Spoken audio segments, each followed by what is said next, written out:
1절부터 11절까지는 예수님께서 예루살렘에 입성하신 그런 기록이죠. 21절 보니까 장소를 가르쳐 주시네요. 그들이 예루살렘에 가까이 가서 감람산 벳바게에 이르렀을 때에 예수께서 두 제자를 보내시며, 감람산, 예수님이 부활하신 후에 승천하신 곳도 이것이다, 그렇게 알려지고 있죠. 감람산, 예루살렘에서 가까운 그곳에서 예수님께서 두 제자를 보내시네요. 2절에 보니까 너희는 맞은편 마을로 가라. 그리하면 곧 매인 나귀와 나귀 새끼가 함께 있는 것을 보리니 풀어 내게로 끌고 오라. 만일 누가 무슨 말을 하거든 주가 쓰시겠다 하라. 그리하면 즉시 보내리라 하시니, 예수님께서 제자 둘을 마을로 보내시네요. 건너편 마을. 그렇게 하시면서 나귀를, 새끼 딸린 나귀를 끌고 오라고 하시죠. 그러면서 만약에 누가 뭐라고 하면은 주님이 쓰시겠다 그렇게 말해라 그러시네요. 근데 그리하면 즉시 보내리라 하시니, 참 하나님의 말씀을 이렇게 읽으면서 보면요, 너무 감동적이면서 이렇게 우리 안으로 깊이 파고드는 말씀들이 많이 있어요. 그래서 말씀을 읽으면 읽을수록 좋고 들으면 들을수록 좋고, 그렇죠? 그러시면서 4절 보면 이는 선지자를 통하여 하신 말씀을 이루려 하심이라 일렀을 때 시온 딸에게 이르기를 내 왕이 내게 임하시나니 그는 겸손하여 나귀 곧 멍에 매는 짐승의 새끼를 탔도다 하라 하였느니라. 예수님께서 만왕의 왕이신 그분께서 예루살렘에 입성하시면서 나귀를 타고 그렇게 입성하신다고 말씀하죠. 그러면서 왜 이렇게 하시느냐? 예수님이 다른 방법도 얼마든지 선택할 수 있었지만 선지자들이 예언한 그 예언, 성경 말씀대로 이루셔야, 그래야 오리라고 예언한 메시아인 것이 확실해지는 거죠. 그렇죠? 성도의 표본이 그거예요. 성도의 표본이 하나님의 말씀대로 우리가 살아가는 것, 그것이 성도의 표본이죠. 예수님은 이렇게 구약 선지자들이 예언한 말씀대로 태어나심도 그랬고, 베들레헴에서, 그리고 사심도 그랬고, 그리고 이제 예루살렘을 입성하시면서도 기록해진 말씀대로 이렇게 겸손하게 어린 나귀를 타고 예루살렘에 입성하시죠. 자, 그러면서 우리는 여기서 겸손하신 예수님을 봐야 되겠죠. 그러면서 제자들이 나귀를 끌고 와서 자기들의 겉옷을 그 위에 얹음에 예수께서 그 위에 타시니 무리의 대다수는 그들의 겉옷을 길에 펴고 다른 이들은 나뭇가지를 베어 길에 펴고 앞에서 가고 뒤에서 따르는 무리가 소리 높여 이르되 호산나 다윗의 자손이여 찬송하리로다 주의 이름으로 오시는 이여 가장 높은 곳에서 호산나 하더라. 호산나, 우리를 구원하소서, 그런 의미죠. 우리를 구원하소서. 구원주로 오신 예수 그리스도께 이렇게 예수님이 예루살렘을 입성하시는 그 현장에 있던 사람들이 주여 다윗의 자손이여 우리를 구원하옵소서.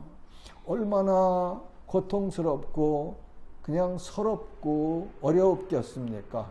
왜? 로마 지배 아래 살아가고 있는, 나라를 잃어버렸고 주권을 빼앗겼고 하나님을 섬기는 일도 눈치 봐가며 해야 되고, 거기다 대제사장들과 장로들과 서기관들은 정치와 결탁해서 순수성을 잃어버렸고 이런 삶 속에 살아가고 있는, 이런 시대에 살아가고 있는 백성들이 바라볼 분은 하나님밖에는 더 있습니까? 그러면서 구원주로 오신 예수님의 입성하심을 보면서 호산나 우리를 구원하소서. 오늘도 이 땅에 많은 사람들이 마치 예수님이 예루살렘을 입성하시는 그 당시에 호산나 다윗의 자손이여 우리를 구원하소서 하는 것처럼 그렇게 외치고 있는 사람들이 참 많지요. 많습니다. 우리가 잘 알고 있는 저 휴전선 너머에 있는 북한에 살고 있는 그런 사람들, 그 사람들, 그리고 저 박해받고 있는 그 땅에서 전 세계에 박해받는 것이 참 많잖아요. 우리 근방에도 그렇고 우리도 어쩌면 그런 환경에 있는지 모르지요. 그러면서 이 강도가 어쩌면 시간이 가면 이대로 가면 더 강도가 강해질 수도 있다 생각을 합니다. 그럴 때 성도들은 부르짖을 곳이 한 곳밖에는 없지요. 하나님 앞에 부르짖어야 됩니다. 환경을 보면서 우리의 상태들을 보면서 우리의 자녀들을 붙들고 하나님 앞에 호산나 다윗의 자손이여 우리를 구원하소서. 의지할 곳이 거기밖에는 더 있습니까? 세상 사람들은 뭐 여러 가지 의지하겠죠. 인과관계, 학문, 재물, 권세, 뭐 의지할 것 많겠죠. 그러나 하나님의 사람들은 오직 의지할 곳이 하나님밖에는 없습니다. 하나님 앞에 부르짖으면 하나님 반드시 응답하세요. 이따 이제 나오는데 하나님 예수님께서 제자들에게 기도의 훈련 현장이 나오거든요. 기도의 훈련 현장이 나옵니다. 그러니까 성도들은 이렇게 하나님 앞에 부르짖어 호소하고 그렇게 살아가야 됩니다. 12절부터 17절까지는 예수님께서 예루살렘 성전에 들어가셔서 하신 일들을 우리에게 가르쳐 주시죠. 하신 일이 12절 보면 성전 안에서 매매하는 모든 사람들을 내쫓으시고 돈 바꾸는 사람들의 상과 비둘기 파는 사람들의 의자를 둘러 엎으셨네요.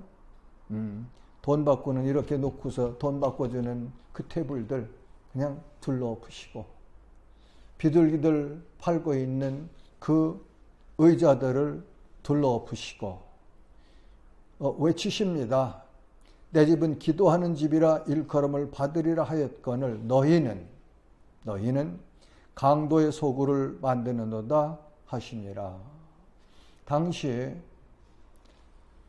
흩어져 있는 디아스폴라들이 유대인들이 예루살렘 성전에 순례를 오면은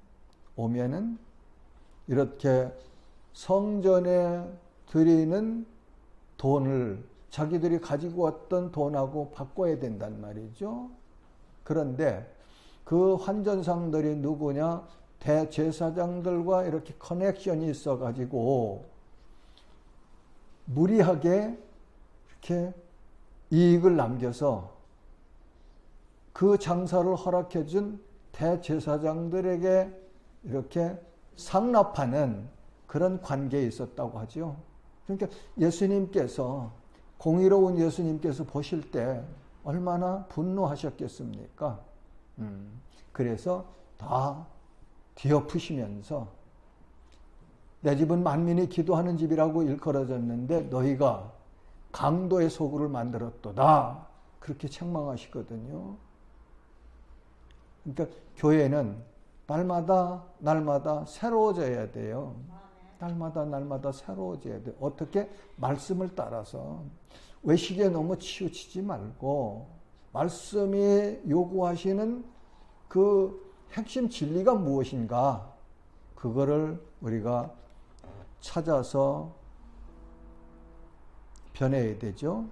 그 다음에 14절에 보면 맹인과 저는 자들이 성전에서 예수께 나오매 고쳐주시니, 그 말하자면은 아수라장 아니겠습니까?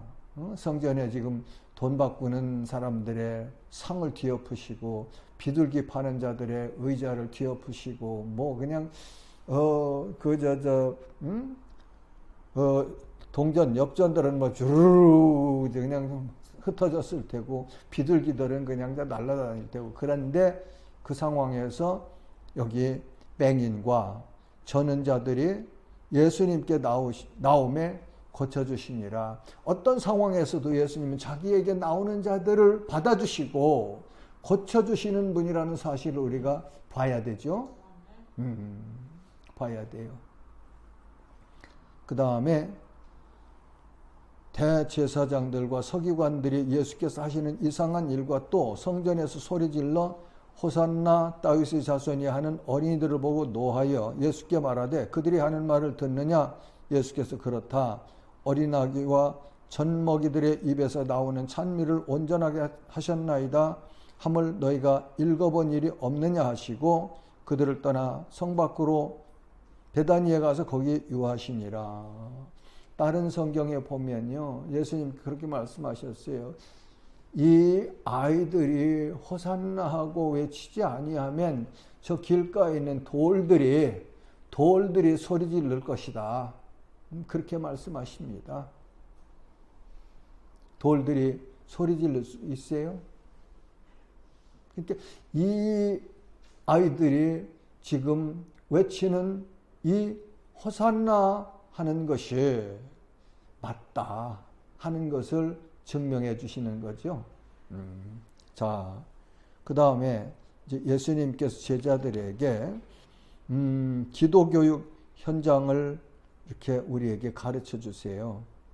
18절부터 쭉 보면 이른 아침에 성으로 들어오실 때 시장하신지라 길가에서 한 무화과 나무를 보시고 그리로 가사 잎사귀밖에 아무것도 찾지 못하시고 나무에게 이르시되 이제부터 영원토록 내가 열매를 맺지 못하리라 하시니 무화과 나무가 곧 마른지라. 제자들이 보고 이상히 여겨 이르되 무화과 나무가 어찌하여 곧 말랐나이까? 예수께서 대답하여 이르시되 내가 진실로 너희에게 이르노니 만일 너희가 믿음이 있고 의심하지 아니하면 이 무화과 나무에게 된 이런 일만 할 뿐 아니라 이 산더러 들려 바다에 던져지라 하여도 될 것이요 너희가 기도할 때에 무엇이든지 믿고 구하는 것은 다 받으리라 하시니라. 아멘. 성도가, 하나님의 자녀가 아버지이신 하나님께 기도하면 반드시 다 이루어 주신다. 그렇게 말씀하시네요. 그러시면서 예수님이 시장하셨대요. 그러면서 무화과 나무를 보시고 그리로 가서 잎사귀밖에 아무것도 찾지 못하시고 나무에게 이르시되 이제부터 영원토록 내가 열매를 맺지 못하리라 하시니 무화과 나무가 곧 마른지라. 예수님이 무화과 나무를 말하자면 저주했네요. 그렇죠? 그러니까 무화과 나무가 곧 말랐대요. 다른 성경에 보면은 무화과철이 아니었다고 그런단 말이죠. 그러면 다른 무화과 나무들도 다 열매를 그때는 안 열렸을 텐데 예수님이 한 무화과 나무 앞에 가셔서 열매를 구하시나 열매가 없어서 말하자면 너는 영원이라고 하네. 영원히. 그러니까 끝난 거지. 그 나무는. 그렇죠? 영원히 열매를 맺지 못하리라. 다른 무화과 나무는 지금도 철 되면 다 열매 맺지 않습니까? 근데 이 나무만 그랬단 말이죠. 그러면은 예수님께서 이 자기의 창조물인 무화과나무를 저주하려고 찾아가서 그랬습니까? 시비해서 뭐 한 대 올려 치려고? 그건 아니지 않겠습니까? 이 하신 일 중에 의도하시는 바가 있죠. 의도하시는 바가 제자들에게 기도를 가르쳐 주시기 위해서, 기도의 능력 가르쳐 주시기 위해서 보여주신, 이거는 본보기 그런 현장이다, 그런 이야기죠. 그러시면서 21절에 예수께서 대답하시되 내가 진실로 너희에게 이르노니 만일 너희가 믿음이 있고 의심하지 아니하면, 믿음이 있고 의심하지 아니하면, 너희가, 이 말은 제자들에게 한 말씀이에요. 그렇죠? 예수 안 믿는 사람들에게 이게 적용되는 말이 아니에요. 예수 믿어서 하나님의 자녀가 된 성도들에게 주시는 말씀이다. 그렇게 해석해야 되겠죠. 그런데 기도할 때 중요한 것이 믿고 그 다음에 의심하지 말아라. 야고보서에도 그러지 않아요? 너희가 받지 못하는 것은 구하지 아니하며 구하여도 받지 못하면 정욕으로 쓰려고 잘못 구함이라. 사실을 믿으셔야 됩니다. 믿으셔야 돼요. 그러면 믿고 구하면, 의심하지 않고 믿고 구하면 하나님께서 다 주실 것이다. 이게 이 무화과나무 사건을 통해서 우리에게 주시는 교훈입니다. 그러니까 기도해야 돼요. 믿음으로 기도해야 돼요. 의심하지 말고 기도해야 돼요. 그러면 이루어집니다. 자, 그 다음에는 예수님께서 성전에서 대제사장들과 장로들과 이렇게 변론하는 그런 말씀이 있지요. 그러면서 그 앞에 보면은 권위에 대해서 23절부터 27절까지 그렇게 기록해 주고 계십니다. 대제사장들과 백성의 장로들이 나와 이르되 23절에 내가 무슨 권위로 이런 일을 하느냐, 또 누가 이 권위를 주었느냐. 이 말은 그 돈 바꾸는 자들, 비둘기 파는 자들 상을 엎으시고 맹인들과 저는 자들을 성전에서 고쳐주신 그 사건을 놓고 무슨 권위로 이런 일을 하느냐. 아니, 그러니까 예수님께서 그러면 대답하기 전에 나도 질문 하나 할 테니까 너희들 그럼 대답해. 그러면 나도 너희들이 질문에 답을 해줄게. 그러시면서 요한의 세례가 어디서부터 왔느냐. 그러니까 이 자들이 끌탕을 하고 있죠. 끌탕을 하는 모습이 서로 의논하여 이르되 만일 하늘로부터라 하면 어찌하여 그를 믿지 아니하였느냐 할 것이요, 만일 사람으로부터라 하면 모든 사람이 요한을 선지자로 여기니 백성이 무섭다 하여. 도망 피할 길이 없네요. 딱 붙잡혔네요. 예수님의 질문에 자기들이 하고 있는 그 행태가 딱 붙잡혔잖아요. 그러니까 어떻게 빠져나가요? 27절에 예수께 대답하여 이르되 우리가 알지 못하노라. 그러네, 우리가 알지 못하노라. 왜 모릅니까?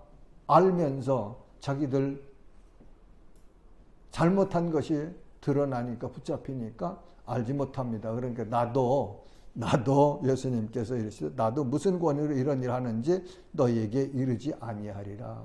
해봐야 너희들이 인정도 안 하고 너희들이 받아들이지도 않을 거니까 나 안 해. 그런 묵시적인 의미가 있겠죠.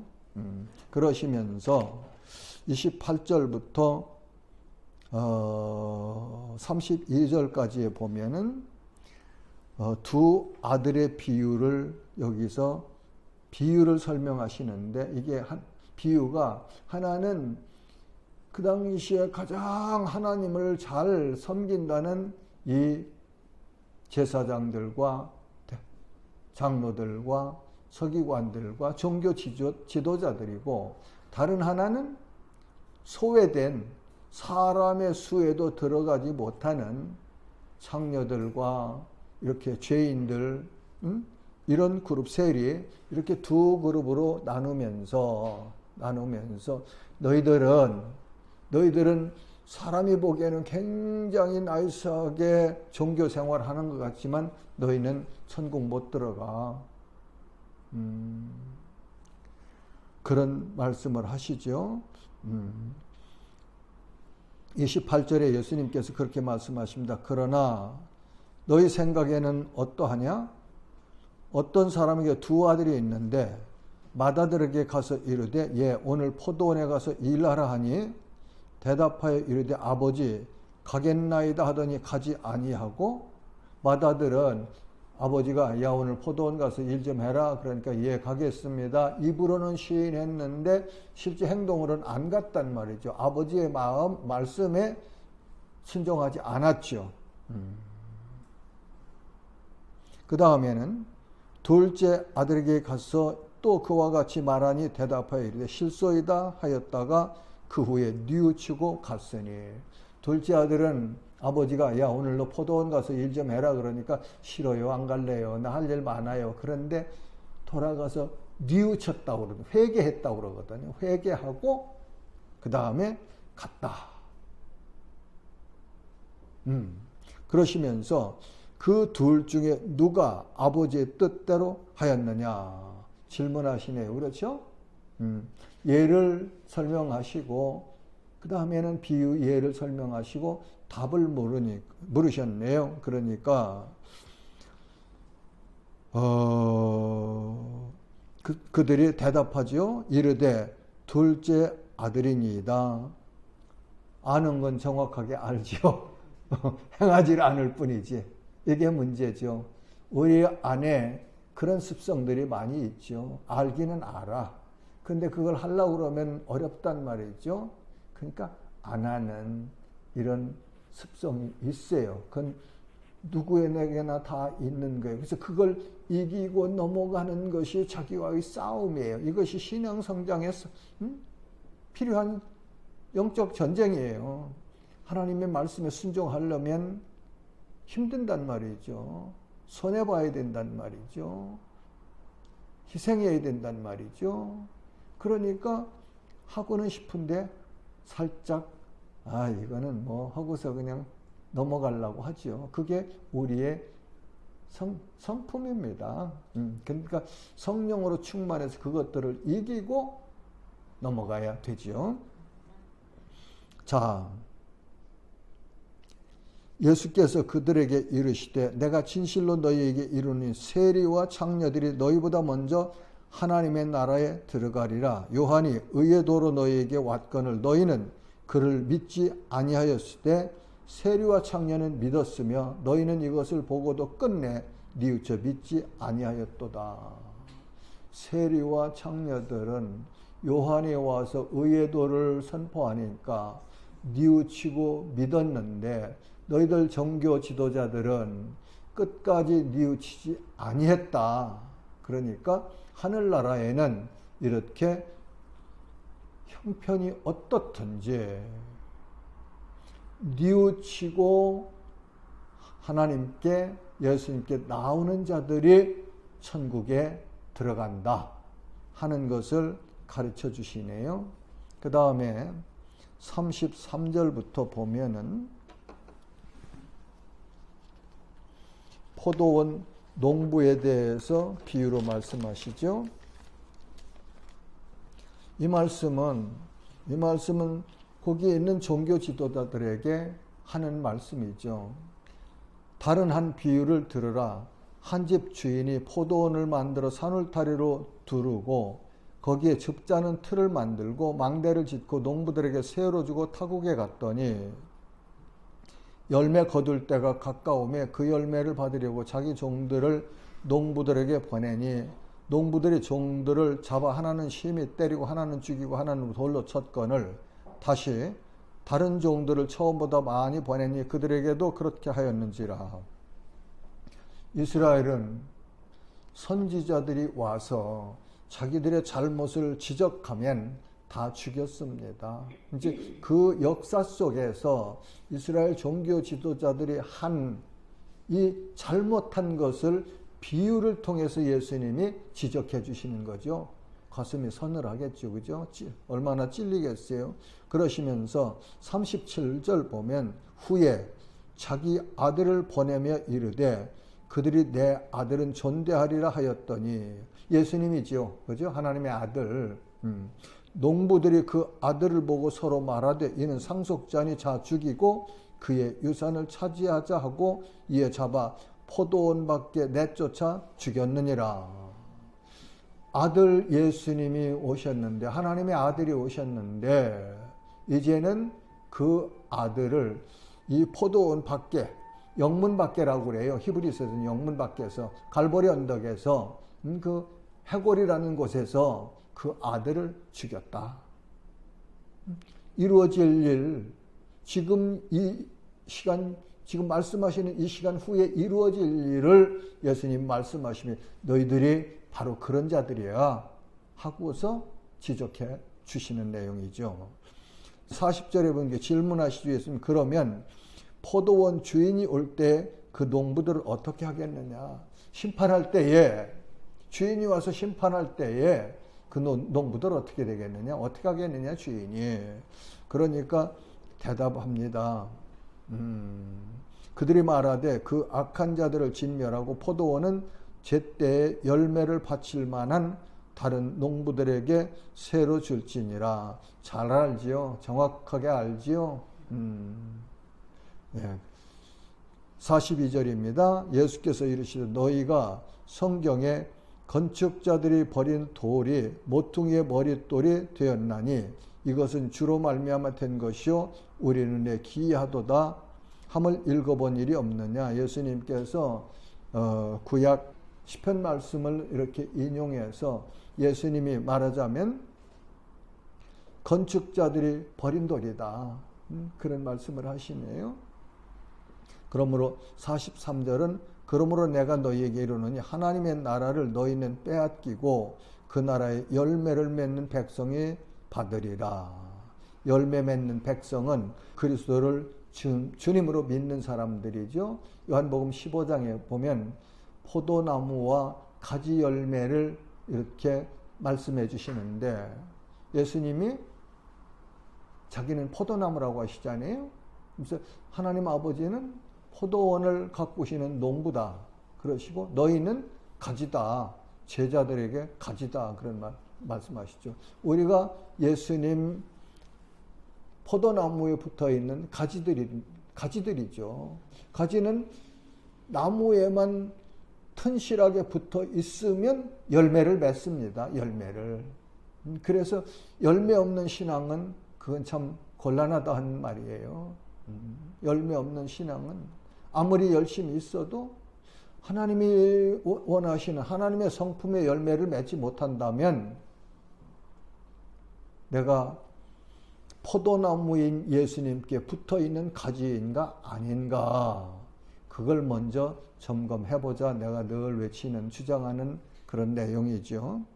그러시면서 44절은 이 돌 위에 떨어진 자는 깨지겠고, 이 돌 위에 떨어지는 깨지겠고, 예수님 안에 들어오는 자는 구원을 받을 것이고, 그리고 이 돌이 사람 위에 떨어지면 그를 가루로 만들어 흩으리라 하시니. 예수님 안 믿으면 이 돌이 떨어지면 돌이 그 사람을, 그 물체를 완전히 가루로 만들어서 흩으리라. 이게 심판에 대해서 가르쳐 주시는 내용 아니에요? 그러니까 예수 믿는 것, 이것보다 더 큰 복이 없습니다. 이건 임의로 내가 하고 싶어서 되는 것도 아니고, 돈으로 되는 것도 아니고, 학문으로 되는 것도 아니고, 무슨 뭐 혈통으로 되는 것도 아니고, 나는 모르지만 하나님이 택하셔서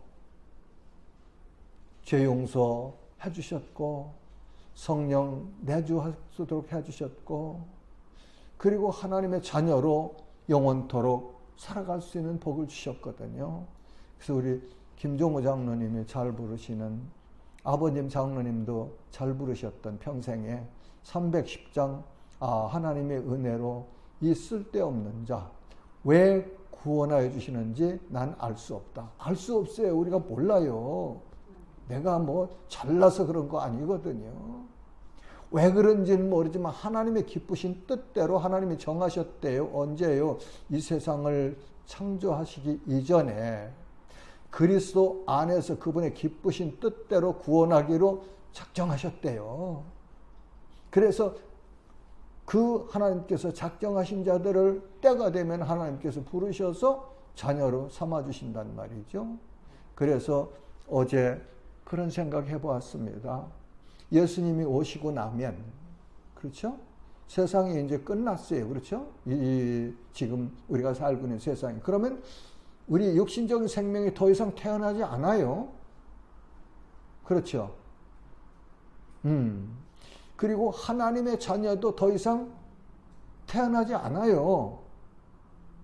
그러면 창세 때부터 심판 때까지 이 땅에 왔던 사람들이 두 그룹으로 나뉘어서 영생에 들어간 자들은 하나님 나라에서 영원토록 살 것이고, 영벌에 들어간 자들은 그 지옥불 가운데서 영원토록 고통을 받을 거예요.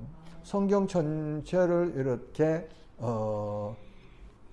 종합해서 연구해서 결론을 내리면 그렇습니다.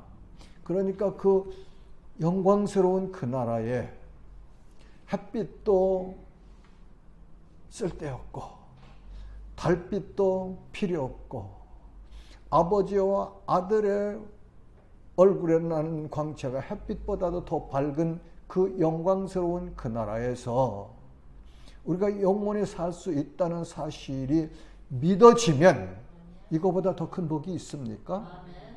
이거보다 더 큰 복이 있느냐고요. 아니, 바울 사도가 우리보다 뭐 학문이 부족해서 그랬습니까? 사도들이 우리보다 환경이 못해서 그래서 그렇게 살다가 그렇게 죽었습니까? 아니잖아요. 나는 아니라고 정의해요.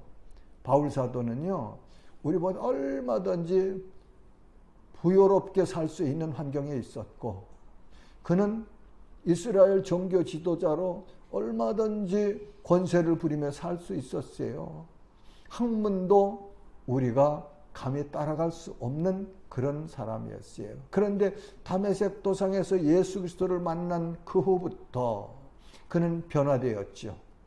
그리고 영원한 나라, 보이지 않는 그 영원한 나라를 보았고 믿었고 알기에 자기 모든 것을 다 버리고 주님을 따랐고 주 예수의 복음을 전하는 일에 생명조차 귀한 것으로 여기지 아니하노라고 사도행전에서 그렇게 고백하잖아요. 그러면서 이전에 자기가 자랑하던 것들 어떻게 했대요? 똥가루처럼 여기고 다 배설물처럼 버렸다고 하잖아요. 무엇 때문에? 예수 그리스도를 아는 지식이 가장 고상하기 때문에 이 은혜를 우리가 잡아야 돼요. 이 은혜 속에 살아가야 됩니다. 신앙이 성장한다는 것은 뭡니까? 하나님을 바르게 더 잘 알고, 알면 알수록 하나님 안으로 더 깊이 가까이 가는 거잖아요. 그렇게 해서 하나님의 실존과 하나님의 능력과 그 하나님의 은혜를 깨닫고, 그리고 하나님 사랑하면서 이 종교 지도자들처럼 알기만 하고 행하지 않는 그룹에 들어가는 것이 아니고, 비록 미천하지만 복음을 듣고 예수 그리스도를 믿고 그리고 하나님의 말씀을 따라가는 사람들이 되는 것이 신앙 성장하는 거죠. 네. 자, 45절 46절 보니까 대제사장들과 바리새인들이 예수의 비유를 듣고 자기들을 가리켜 말씀하심인 줄 알고 잡고자 하나 무리를 무서워하니 이는 그들이 예수를 선지자로 알미었더라. 알지요? 다 알아요. 다 압니다. 그러면서 아니까 자기 양심에 찔리지. 양심에 찔리지요. 그래서 예수를 잡고 싶지만 백성들이 두려워서 못 잡았다. 그렇게 오늘 21장은 마치게 되네요. 자, 이 21장 공부한 거를 좀 시간 있을 때 이렇게 잘 좀 묵상해 보세요. 묵상하시면서 나는 어떻게 살 것인가, 목표를 정해야죠. 목표를 정하고 그 목표를 따라가는 과정에, 이루려는 과정에 내가 버려야 될 것은 무엇이고 내가 취해야 될 것은 무엇인가, 이거를 이렇게 정확하게 스테이트먼트를 만들어야 돼요. 그러면서 그걸 놓고 늘 비춰보면 내가 어떻게 변화되고 있는가. 변해야죠. 살아있는 건 변하는 거예요. 죽은 것은 아무리 보기에 나이스해도 안 변해요. 안 변합니다. 그러니까 예수 믿는 자는 살아있는 자들이에요. 예수님 그러시잖아요. 하나님은 죽은 자의 하나님이 아니고 산 자의 하나님이라. 아브라함과 이삭과 야곱의 하나님은 산 자의 하나님이라. 우리 산자들이거든요.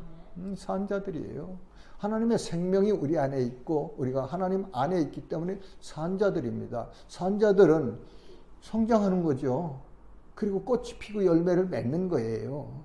그것이 고린도서 바울이 말하는 너희는 그리스도의 사신이요, 그리스도의 편지요, 그리스도의 향기라 그러시거든요.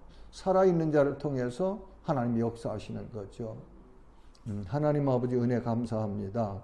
기록하여 주신 말씀을 통하여 잘못된 종교인들과 그리고 예수님을 구주로 영접하고 회개하고 주님께 나오는 자들은 아무 공로 없지만 하나님의 은혜로 구원해 주신다는 이 진리를 공부했습니다. 하나님 감사합니다. 말씀을 주신 것을 감사드립니다. 그리고 함께 이 말씀을 나눌 수 있는 은혜 주신 것 감사합니다. 우리 모두 마음속에 하나님께서 하나님의 그 기록하시는 도구로 너는 내 것이라고 기록하여 주셨고 하나님의 생명이 우리 안에서 강하게 역사하셔서 날마다 새로워지는 은혜가 있게 하여 주옵소서. 예수님의 이름으로 감사하며 기도하옵나이다. 아멘.